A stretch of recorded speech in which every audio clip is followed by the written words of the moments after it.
Hello and welcome to Edu English. This is Neetu Dubey.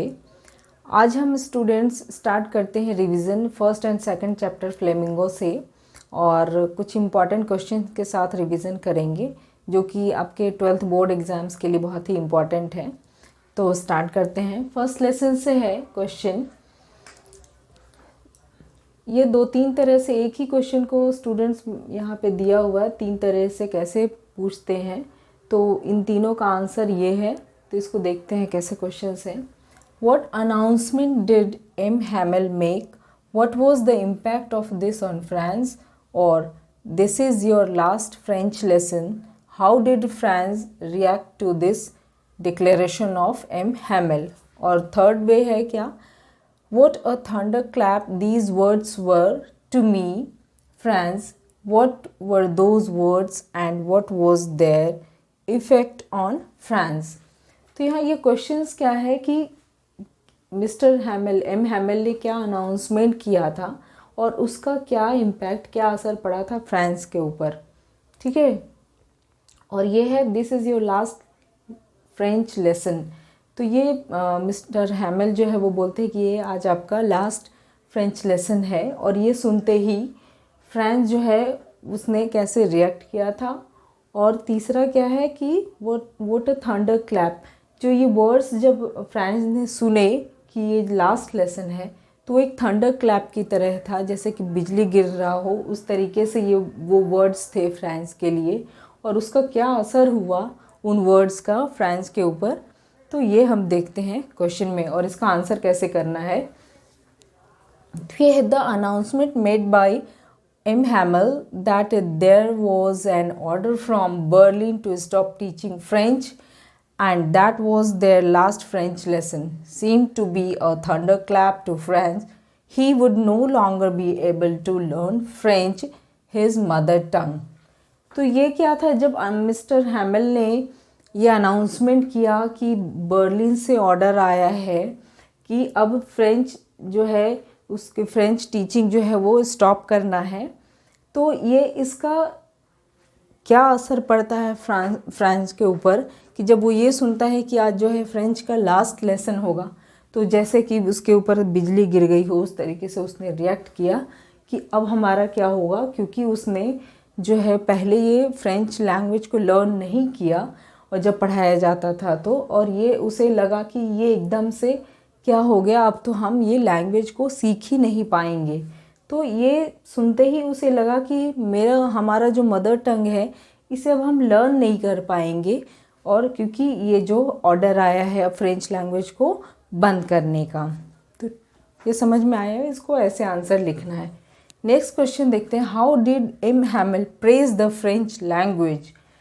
M Hamel जो कि French language के teacher थे, उन्होंने फ्रेंच लैंग्वेज को कैसे प्रेज़ किया, उसकी प्रशंसा कैसे की, ये हमें लिखना है। तो इसे हम कैसे लिखेंगे कि M Hamel called French the most beautiful language in the world. According to him it was the clearest and the most logical language. He wanted the people of France to guard it among themselves and never forget it. M Hamel जो हैं, जो French के teacher रहते हैं, उन्होंने French language को most beautiful language in the world बोला है। मतलब कि जो फ्रेंच लैंग्वेज है वो सबसे सुंदर है इस दुनिया में। वैसे भी हमारे जो मदर टंग होते हैं वो हमें बहुत अच्छे लगते हैं स्टूडेंट्स, जैसा कि आप जानते होंगे। तो वैसे ही उनके लिए फ्रेंच लैंग्वेज था जो कि दुनिया में उन्हें सबसे सुंदर लगता था। और उनके अकॉर्डिंग क्या है कि ये सबसे clearest and most logical language है। और वो ये चाहते थे वहाँ के लोगों से, जो फ्रांस के लोग थे, उनसे उन्होंने ये रिक्वेस्ट किया कि वो इस लैंग्वेज को, इसकी सुरक्षा करें और उन्हें कभी भूले नहीं। ठीक है।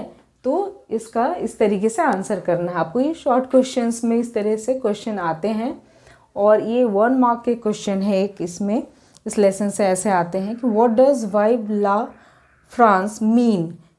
इट मीन्स कि जो ये एम हैमेल थे फ्रेंच लैंग्वेज के टीचर, जब वो उनका लास्ट लेसन जिस दिन था और वो स्कूल को छोड़कर जा रहे थे, तो उन्होंने लास्ट में बोर्ड पे जो है ये फ्रेंच लैंग्वेज में ये लाइन को बड़े बड़े लेटर्स में लिखा था उन्होंने बोर्ड पे। तो इसका मतलब क्या है? इसका मतलब क्या है? It means long live France, मतलब फ्रांस बहुत लंबे समय तक जीवित रहे, ऐसा उन्होंने लिखा था बोर्ड पे। ओके, नेक्स्ट क्वेश्चन देखते हैं जो कि सेकंड चैप्टर लॉस्ट स्प्रिंग से है। तो ये क्वेश्चन है, why had the rag pickers come to live in Seemapuri? और इसको दूसरे तरीके से कैसे पूछ सकते हैं, why did Saheb's parents leave Dhaka and migrate to India? तो इसमें क्या है कि जो रैग पिकर्स हैं वो सीमापुरी में रहने के लिए क्यों आए, और ऐसे भी हो सकता है कि साहेब के जो पेरेंट हैं वो ढाका से इंडिया क्यों चले आए। तो इसका रीज़न क्या है, आंसर कैसे लिखेंगे ये देखते हैं। Once Saheb's parents lived in Bangladesh amidst the green fields of Dhaka, there was many storms that swept away their fields and homes. That's why they migrated to Delhi and settled down in Simapuri looking for an occupation.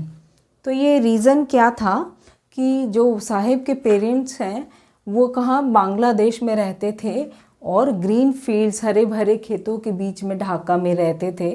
But वहाँ क्या है, बहुत बार बार आंधी आते थे, आंधी तूफान आते थे जो कि उनके घरों को उड़ा ले जाते थे और जो उनके फसल है वो बर्बाद हो जाते थे। इसलिए वो लोग क्या है माइग्रेट होके, मतलब वहाँ बांग्लादेश से वो कहाँ दिल्ली आ गए इंडिया में, और वहाँ सेटल डाउन कहाँ हुए, सीमापुरी में। सीमापुरी में वो लोग रहने लगे लुकिंग फॉर कि कुछ ऑक्यूपेशन, उनको कुछ रोज़गार मिल जाएगा, कुछ काम काज करेंगे वहाँ पे तो उनका जो है घर चलेगा, इसलिए वो लोग माइग्रेट होके यहाँ पे आ गए थे दिल्ली में, सीमापुरी में। नेक्स्ट क्वेश्चन देखते हैं, what did garbage mean to the children of Seemapuri and to their parents? और ये क्वेश्चन कैसे कर सकते हैं, एक और तरीके से ऐसे ही पूछ सकते हैं कि garbage to them is gold. Why does author say so about rag pickers? ये चैप्टर में क्या है, ये लाइंस दिए हुए हैं कि garbage to them is gold, तो ऐसा ऑथर ने क्यों बोला है। और ये क्वेश्चन क्या है कि जो गार्बेज है वो उन बच्चों के लिए जो कि सीमापुरी में रहते हैं और उनके पेरेंट्स के लिए वो क्या है। तो ये दो तरीके से क्वेश्चन आ सकते हैं आपके शॉर्ट आंसर क्वेश्चन में। तो इसको कैसे आंसर करना है, garbage means gold to poor rag pickers because some of it can be sold for cash, thus becoming a means of survival for the children of Simapuri and for their parents. It is providing them their daily bread and roof over their heads. तो ये उनके लिए जो garbage means gold क्यों बोला गया rag pickers के लिए, क्योंकि ये जो है वो उनके लिए क्या है, उनको सोल्ड करके बेच करके जो है उनको कुछ पैसे मिलते थे, तो वो उनके लिए क्या मीन्स ऑफ सर्वाइवल होते थे, मतलब उन पैसों से उनका क्या है घर चलता था। तो उन बच्चों के लिए और उनके पेरेंट के लिए वो गोल्ड जैसा ही है, क्योंकि उनमें से कुछ सामान वो बेच के पैसे लाते थे तो उनके घर के काम आते थे। और वो क्या है उनको क्या प्रोवाइड करते हैं, वो पैसे से वो जो है उनका डेली का जो बोल सकते हैं कि रोटी और सर पे छत जो है वो उनको मिलता था। तो इसलिए ये जो रैग पिकिंग जो है, जो ये गार्बेज होते थे रैग पिकर्स के लिए और उनके फैमिली के लिए, ये गोल्ड के समान होते थे। ओके, नेक्स्ट क्वेश्चन देखते हैं जो कि सेकंड पार्ट से है, सेकंड चैप्टर का, I want to drive a car. क्या क्वेश्चन है कि how is Mukesh different from other bangle makers of Firozabad, और सेकेंड वे कैसे और इस क्वेश्चन को पूछ सकते हैं कि इट इज़ हिज करम हिज डेस्टिनी। ये बुक्स में आपको ये लाइन मिलेंगे, इट इज़ हिज करम his destiny, what is Mukesh families attitude towards their situation. तो इसमें क्या है कि मुकेश जो है कैसे डिफरेंट है, अलग है और बैंगल मेकर्स जो फिरोजाबाद के हैं उनसे, और ये जो उनका कर्म है या डेस्टिनी जो बोलते हैं कि भाग्य में जो है, तो वो मुकेश की फैमिली जो है इसको कैसे, इस सिचुएशन को कैसे देखते हैं। तो इसका आंसर हम कैसे लिखेंगे ये देखते, बहुत ही इंपॉर्टेंट क्वेश्चंस है स्टूडेंट। तो ये देखते हैं कि कैसे करेंगे answer. Mukesh Mukesh's attitude to his situation is different from that of his family because he is determined to become a car mechanic.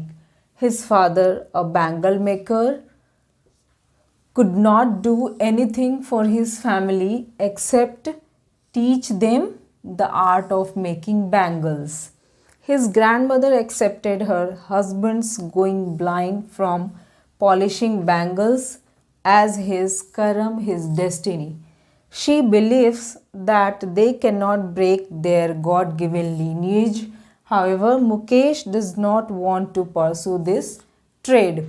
तो इसमें क्या है स्टूडेंट्स कि मुकेश जो है वो हमेशा से अपने जो फैमिली जो इनका एंसेस्ट्रल जो काम है जो जनरेशन आफ्टर जनरेशन ये लोग बैंगल मेकिंग का काम करते आए हैं, तो वो क्या मुकेश जो है वो हमेशा से इन लोगों से हट के काम करना चाहता है और वो ये सोचता है कि वो जो है बाद में एक कार मैकेनिक बनेगा। उसका ड्रीम है कि वो इस काम को नहीं करेगा कभी भी जो उनके फादर ने किया था, और वो जो है कार मैकेनिक का काम सीखना चाहता है और कार मैकेनिक बनना चाहता है। ये क्या है क्योंकि उसने अपने फादर को ये देखा कि उन्होंने अपनी फैमिली के लिए बहुत ज़्यादा कुछ नहीं कर पाए, क्योंकि इस जो काम है इसमें जाने के बाद में उनकी आँख की रोशनी भी कम हो जाती है जो लोग वहाँ काम करते हैं, और बहुत ज़्यादा उनको पैसे भी नहीं मिलते, बहुत गरीबी में रहते हैं वो लोग।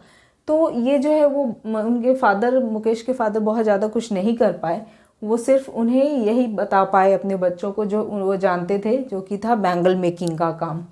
और मुकेश की दादी जो थी ग्रैंड मदर, उन्होंने भी ये एक्सेप्ट किया कि जो उनके हस्बैंड जो है वो क्यों ब्लाइंड हो गए, वो बैंगल पॉलिशिंग की वजह से। और वो इसको यही मानती है कि यही उनका कर्म है, यही उनके भाग्य में लिखा है, और वो सिर्फ यही काम कर सकते हैं क्योंकि उनके भाग्य में यही है, डेस्टिनी मान के चलते हैं वो लोग। और वो ये भी बिलीव करती हैं कि ये जो गॉड गिवन लीनिएज है, मतलब जो ये भगवान ने उन्हें दिया है, ये एंसेस्ट्री जो है जो पीढ़ियों से चलता आ रहा है, उसे वो तोड़ नहीं सकते। वो ये सोचते हैं कि हम सिर्फ यही काम कर सकते हैं, हम इसको ब्रेक करके कुछ और नहीं कर सकते। लेकिन मुकेश जो है वो हमेशा इस काम से अलग कुछ करना चाहता है, वो इस काम को परस्यू नहीं करना चाहता जो कि उनके जो फोर फादर्स, उनके फादर ने ये सारे काम किए हैं। तो ये मुकेश कभी इन काम को नहीं करना चाहता है और वो अपनी डेस्टिनी नहीं बनाना चाहता है इसे। तो स्टूडेंट्स, ये था कुछ इम्पॉर्टेंट क्वेश्चंस और इसे आप ज़रूर लर्न कर लीजिएगा। और अगर आपको अच्छा लगा हो मेरा वीडियो तो please like, share and subscribe, and all the best for your board exam. Thank you.